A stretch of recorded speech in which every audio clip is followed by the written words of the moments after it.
माँ श्री नर्मदे हर। अब सरस्वती घाट से आगे की परिक्रमा अपना ये जंगल के रास्ते पगडंडी से शुरू हो गई है। कुछ दूरी आने के बाद इसमें दो पगडंडियाँ दिख रही हैं, एक दाहिने भी जा रही है और एक सीधे जा रही है। तो इसमें आगे बढ़ने के लिए जब हम दाएं बाएं ध्यान से देखते हैं तो ये पेड़ के ऊपर एक लाल कपड़ा झंडा जैसा लगा हुआ है और इसी तरफ हमको आगे बढ़ना है। ऐसे ही जो मैया के भगत हैं, मैया के सेवक हैं,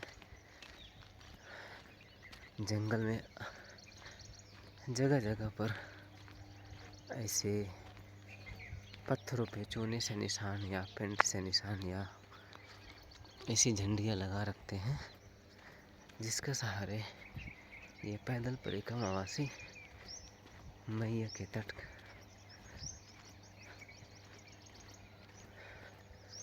पर आगे बढ़ते रहते हैं। अब आगे झरिया नाला के पास सिद्ध कुटी के दर्शन होंगे और इनके भी दर्शन कर लीजिए। ये भी अपने काम पे लगे हुए हैं, अपनी भोजन की व्यवस्था।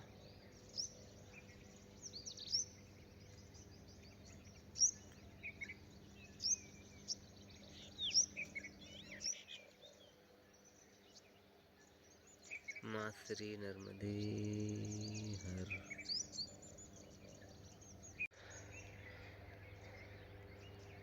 सरस्वती घाट, आगे सिद्ध घाट के लिए ये रास्ता ओंकारेश्वर की ओर। और जंगल में जब आगे बढ़े तो ये पगडंडी पे एक दूसरी पगडंडी मिल रही है, जो एक दाहिने भी जा रही है और बाएं। पगडंडियों का चौराहा कहेंगे। तो यहाँ ये सामने पत्थर पर चूने का निशान दिख रहा है, यानी कि परिक्रमावासी को सीधे पगडंडी पे जाना है, उसे दाएं भी नहीं जाना है और बाएं भी नहीं जाना है। कभी कभी ये निशान और ये झंडे नहीं मिलते हैं, उस समय आपको मैया नर्मदा का ही ध्यान करना पड़ता है और अपनी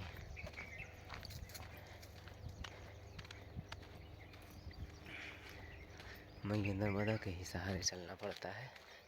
और कभी कभी मैया भुला भी देती है, भटका भी देती है, पर ये ऐसे पत्थर और निशान, पत्थरों को काट के निशान बनाया है, उसको सफ़ेद कर दिया है, मिलते रहते हैं। नर्मदे हर।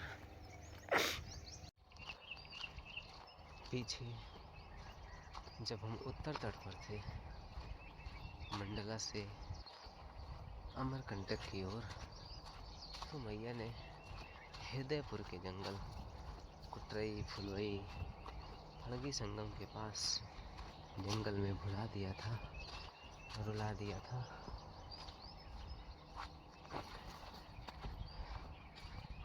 और ये ऐसे ही रास्ते जंगल में फिर से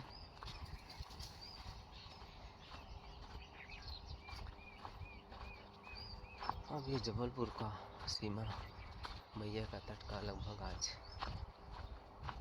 शायद समाप्त हो जाएगा। फिर नरसिंहपुर की सीमा लग जाएगी और उसमें छोटी बरमान इस दक्षिण तट पे मिलेगी। उसके पहले सप्तधारा, जो ब्रह्मा जी की तपस्थली है। अपने डिजिटल आँखों से दर्शन होते रहेंगे। माँ श्री नर्मदे हर।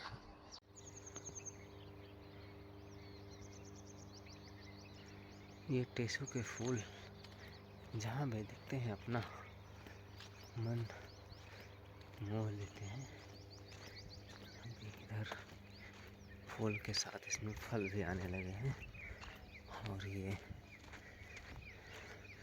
जंगल में पगडंडियों में पगडंडी, थोड़ा भूलने का भी डर है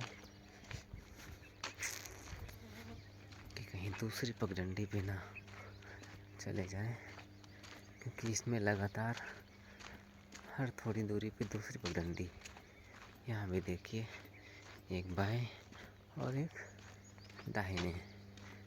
तो जिस पगडंडियों पे थोड़ा आवागमन ज़्यादा रहता है, अपना उसी तरफ चलते हैं, ऐसा मान करके कि इस पर परिक्रमावासी ही जंगल में ज़्यादा आए गए होंगे।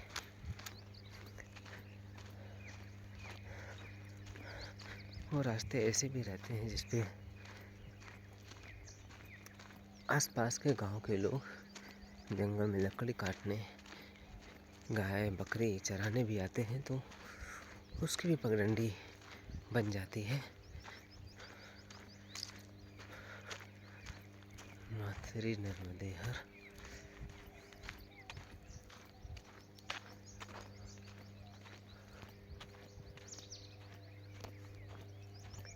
पहाड़ और पेड़, वन देवता नर्मदे हर। कभी या ऐसा कई बार हुआ है, इस वीरान जंगल में भी ये स्वान महाराज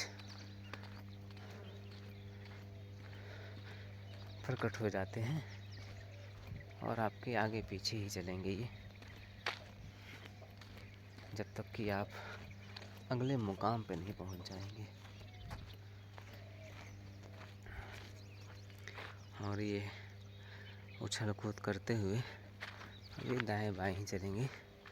और ये एक और निशान, ये कंफर्म करने के लिए कि आप सही दिशा में जा रहे हैं, क्योंकि पगडंडी दाहिने भी है और बाएं भी है।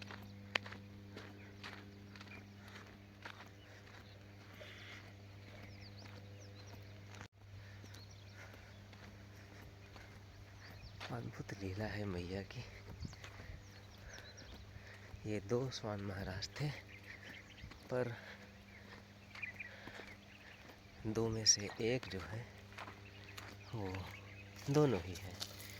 जैसे हम इनकी तरफ घूमते हैं पीछे, तो ये दूर चले जाते हैं उछल कूद करने के लिए, और फिर ये थोड़ा सा पीछे बिल्कुल भी आ जाएंगे। और यहाँ पर रास्ता थोड़ा घुमावदार,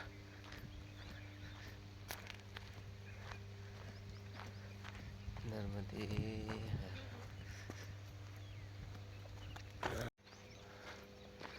वही हुआ, मैया ने जिसका डर था, इस रास्ते पे चले गए हम।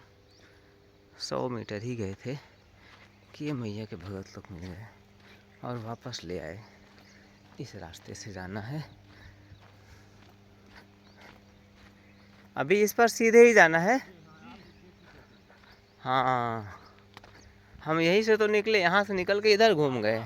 हाँ, नर्मदे हर भगवान।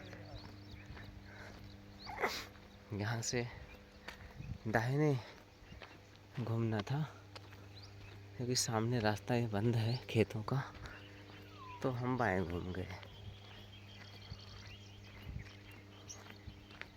और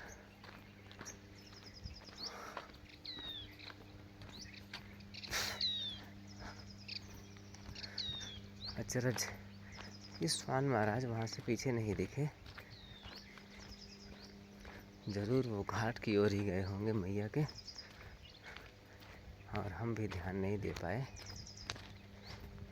इसीलिए भटक गए। अब इन रास्तों से चलना है।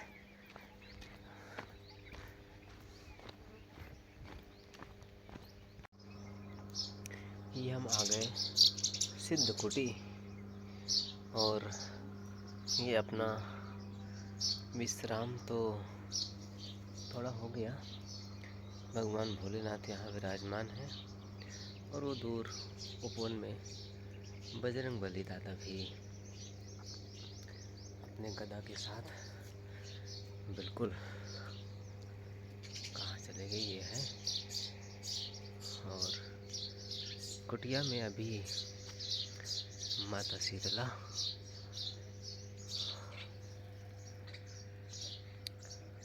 उपवन बहुत सुंदर है कुटिया ये। पर अभी इसमें श्री गणेशाय नमः, ओम नमः शिवाय, श्री विष्णुवे नमः, भंडार कच्छ नमामि देवी नर्मदे, राम दरबार में ताला लगा हुआ है। श्री संत रेवा भारती, ओम नमः शिवाय की आसन लगा हुआ था तो हमने विश्राम कर लिया, जलपान भी कर लिया। और ये सुबह सुबह का समय है, रात का विश्राम तो अपना करके ही आगे चले हैं। इसलिए अब यहाँ से नर्मदे हर करते हैं और आगे चलते हैं। भगवान भोलेनाथ भी विराजमान है यहाँ पर। नर्मदे हर।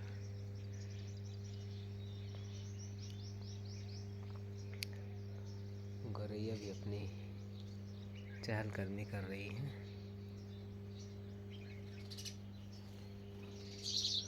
ओ, इनका घर है ये। इन्होंने एक अपना आशियाना बना रखा है यहाँ पे, बहुत ही सुंदर। ओ, शायद मैं इनके घर के पास बहुत नज़दीक आ गया हूँ, इसलिए ये कुछ ज़्यादा ही चहलकदमी कर रही थी। अब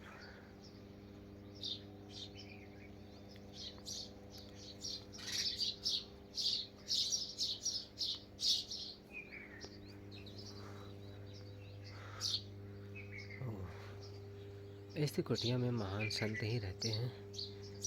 और ये अपनी संत रेवा भारती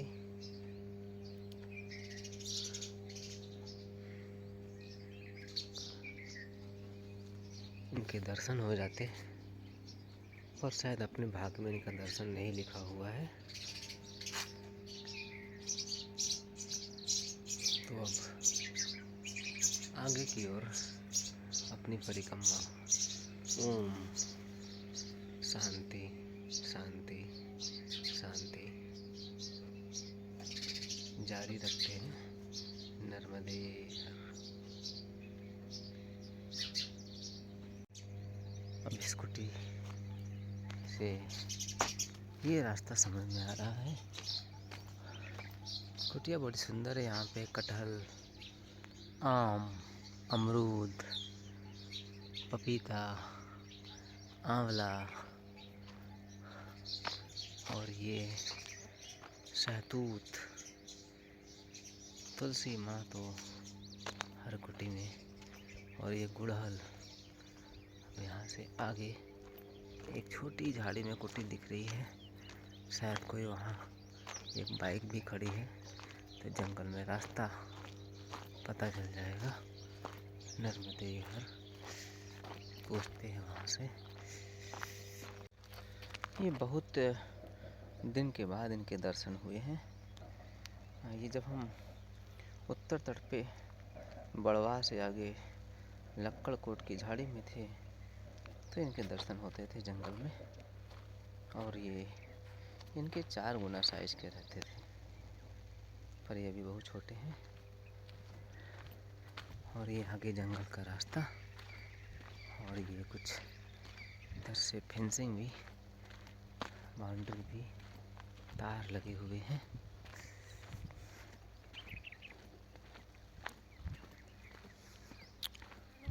नर्मदे हर। रास्ता तो ठीक है। ये पीछे एक लाल कपड़े ने, लाल झंडे ने पक्का कर दिया है, कंफर्म कर दिया है। पर अब कितनी दूर तक जाना है इस पर ये नहीं पता है कि कितनी दूर चलने के बाद मैया का तट आ जाएगा। नर्मदे हर। बहुत ही उबड़ खाबड़ और अटपटे टेढ़े मेढ़े मैया के रास्ते होते हैं, वैसा ही दृश्य यहाँ पर।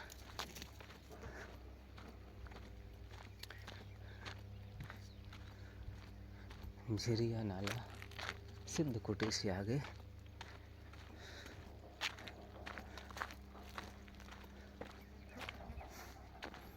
मैया आगे कौन से तट, कौन से संत भगवान के दर्शन कराएगी वो मैया ही जाने।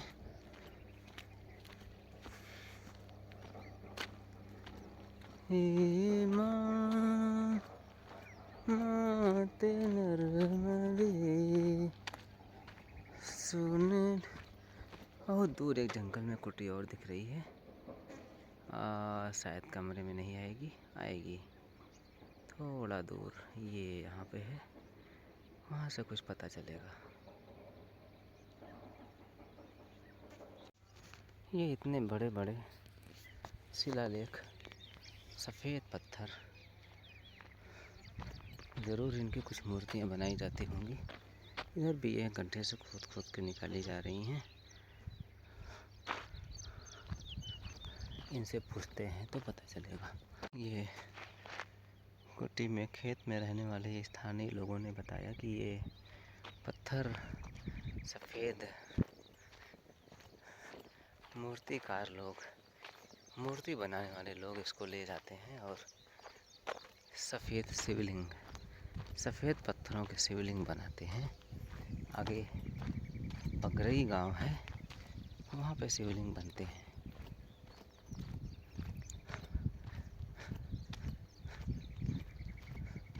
जिसकी दूरी इन्होंने बताई लगभग अभी 3 किलोमीटर, इसी रास्ते से आगे नर्मदे हर। और ये सफ़ेद पत्थरों का खदान जैसे जगह पे आ गए, जहाँ पे ये कटाई पिटाई चल रही है।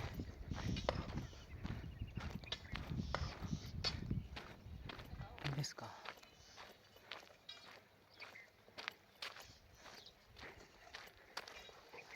शिवलिंग का निर्माण ये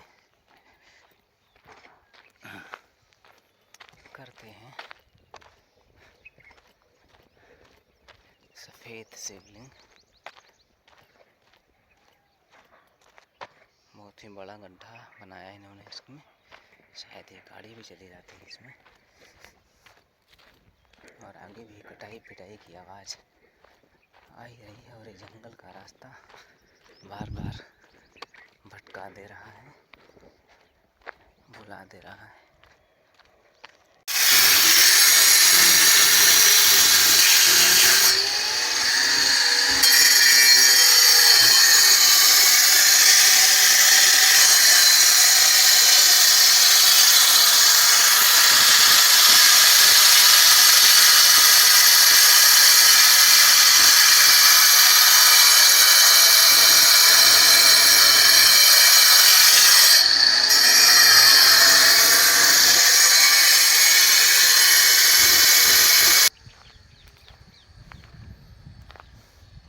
यहाँ पे भी नंदी भगवान और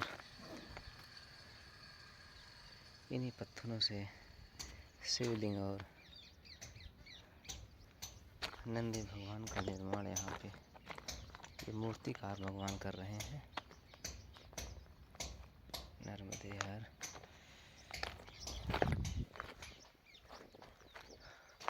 अरे मैया का तट है।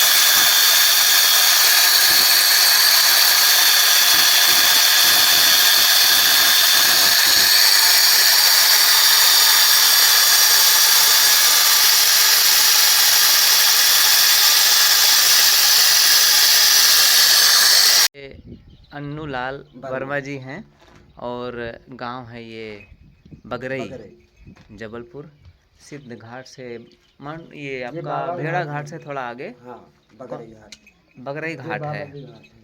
और ये शिवलिंग, नंदी भगवान और किसी की भी मूर्ति, ये आल टू आल मूर्ति बनाते हैं। ये तो कह रहे थे आप खड़े हैं जैसे, ऐसे ही मूर्ति आपकी भी बना देंगे जी, सेम टू सेम बन जाएगी। इनका नंबर अभी हम नीचे डिस्क्रिप्शन में डाल देंगे, इसको भी ज़रूरत लगे तो। जबलपुर में सफ़ेद पत्थरों की मूर्तियाँ ये बनाते हैं। सफ़ेद भी, आसमानी भी, गुलाबी भी है। सफ़ेद, आसमानी, गुलाबी कई प्रकार की है। अभी तक हम जानते थे कि केवल ओंकारेश्वर से 60 किलोमीटर लगभग आगे बकावा में ही ये शिवलिंग बनते हैं, पर हमें आज पता चला कि अपने जबलपुर में भी ये मूर्तियाँ ये अभी फैक्ट्री बन रही है यहाँ पर, ये बनती है। इसके पास में बहुत बड़ी फैक्ट्री। अच्छा, बाहर से मशीन आ रही, लेद मशीन यहाँ पे आगे? जी, यहाँ पे जी सामने। जी जी जी, जगह पड़ी। नर्मदे। अन्नू जी हैं और अन्नू जी के हाथों की ये कलाकारी है। इन्होंने हमको अपने ये स्टोर रूम में ले आया आग्रह करने पर कि इनके हाथों की बनी हुई ये शिवलिंग जलहरी सहित और इधर भगवान नंदी भगवान यहाँ बने हुए हैं, बड़ी सुंदर है, बड़ी ही सफाई के साथ। अभी इसमें और कुछ होना है अन्नू जी? हाँ, अभी होएगा, और सफाई होनी है जी जी। अभी इसमें और भी काम होना बाकी है अभी जी। नर्मदे हर यहाँ जो भी ले लो उसका फोटो। हाँ, घुमा के पूरा ले लेते हैं ये। अभी इसमें भी कुछ काम बाकी है या हो? ये बड़े नंदी भगवान हैं, इन्होंने ये बना के रखा हुआ, सफाई होनी अभी इनकी बाकी है।